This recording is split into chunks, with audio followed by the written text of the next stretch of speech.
Ang ganda talaga. Maganda siya? Hindi. Ang ganda ng pera. 10,000 piso. Ang ibig sabihin, 5,000 sa'yo, 5,000 sa akin. At yung 5,000 ko, itataya ko sa... Bakit na naman? Tama naman yung iniisip ko ah. Ah! Ay! Habalaji, habaladja. Umpa, umpa, ra. Pit, pot. Aray! Ibang klase talaga itong si Don Ricardo, no? Isipin mo, iniligtas ko na yung anak niya.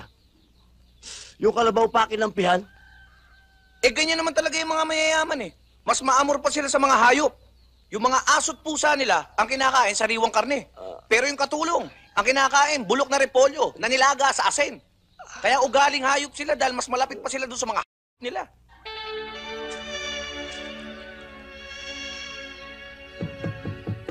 Tao po. O baka si Manny yan, buksan mo.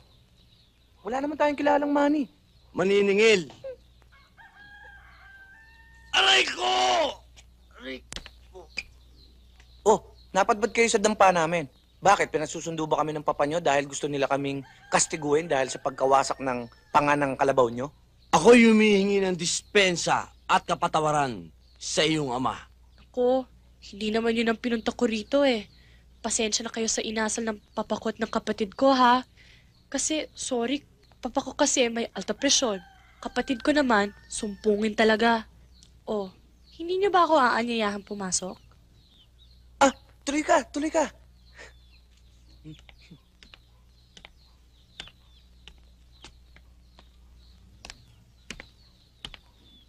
Nakita ko kung paano mo iniligtas si Ana at kung paano mo pinatulog ang kalabaw. Kaya, please, tanggapin mo naman ang maliit na halagang to. Wow! Elsid! Salapi ang kapal! Tembong, stop tokong. Alam mo kasi mo, iha. Yung ginawa ko, kusang loob yun. Kaming mga mahihirap, hindi kami nagpapabayad. Elsid, ikaw lang yun. Ako nagpapabayad ako eh. Hindi niyo ako kilala at hindi niyo rin alam ang pwede kong gawin. Oras na hindi mo tinanggap ang perang ito, magdaramdam ako. Iiyak ako ng iiyak at baka hindi na ako umalis rito. Sige na, Elsie, tanggapin mo na yung pera. Pag hindi umalis yan dito sa mga patutulugin niya, nakita mo naman iisa higaan natin. At higit sa lahat, wala tayong kubeta. Sa umaga nga, sa pilapi lang tayo nakaupo eh. Sige, kwento mo na yung buong buhay natin. Umpisa mo na. Sige na. Oh, na paano naman to? Ano nangyari dito? Yan ay isang alaala ng kanyang kabayaniang ginawa para sa bansang Pilipinas. Oh, kawawa ka naman pala eh. Mas lalong kakailanganin mo to. Sige na, tanggapin mo na to na makauwi na rin ako. Pakilagay na lamang dyan sa lamesa. Maraming salamat. Hindi, kami nga dapat magpasalamat sa kabayanihang ginawa mo sa kapatid ko eh. Oh, tuloy na ako. Bye. Sige, Iha. Hatid na kita. It's okay, I can manage. Ingat ka.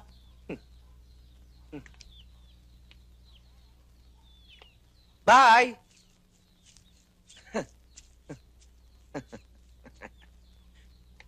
Ang ganda. Ang ganda talaga. Maganda siya? Hindi. Ang ganda ng pera. 10,000 piso. Ang ibig sabihin, 5,000 sa'yo, 5,000 sa akin. At yung 5,000 ko, itataya ko sa... Bakit na naman? Tama naman yung iniisip ko ah. Wala na nga tayong makain, tataya ka pa. Yung kalahati niyan, dadaling ko kay Aling Ebeng. Yung namatayan yung may anak na may TV. Ano? Aba, Tembong, maawa ka naman. Walang pampalibing si Aling Ebeng. Oh, Arnel! Mukha ka na naman nakipagyera dyan. May malaking diskurso naman kayo ni Ana, no? May bago pa ba dyan sa sister mo? Umalis na lang ako, baka lumala pa ang bagyo. No, don't worry. Malapit na naman ang opening ng classes sa Manila eh. You'll have enough time to convince her. Diba? Smile! Sana nga. Ang wrinkles, Ana, ang wrinkles.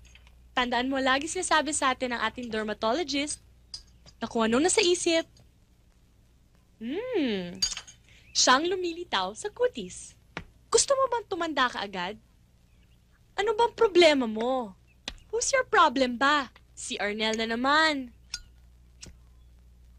Eh, sino pa? Kung makaasta kasi yun, nakala mo, engaged na kami. Excuse me, no? Pero hindi pa ako sigurado kung siya talaga ang gugustuhin ko. Ano ba plano mo sa buhay? Ang magpaka-old maid ka na lang. Ang habang buhay umupo na lang sa rocking chair na to. Kung may problema ka, huwag mong pasanin. Isalin mo sa iba. Better still, ipasolve mo kay Bernardo Carpio. Sino na naman yung Bernardo Carpio na yan, ha? Sino pa? Eh di yung poging mala Samson ang dating. Yung nagpatumba ng kalabaw kanina nung muntikang napatay. Ano ka mo? Ano ka mo? Ano yung sinabi mo? Ulitin mo? Pogi. Are you ha? Alam mo, kung malabo na yung mga mata mo, magpatingin ka na sa optometrist. O ayan, ayan. Umanda na naman ang pakasuplada mo. Bilib na bilib ka talaga sa unggoy na yan, ano? Ha? Ha? Eh obvious naman sa kinikilos ko, di ba? Pues, ikaw ang magpakaloka at sa unggoy na yon.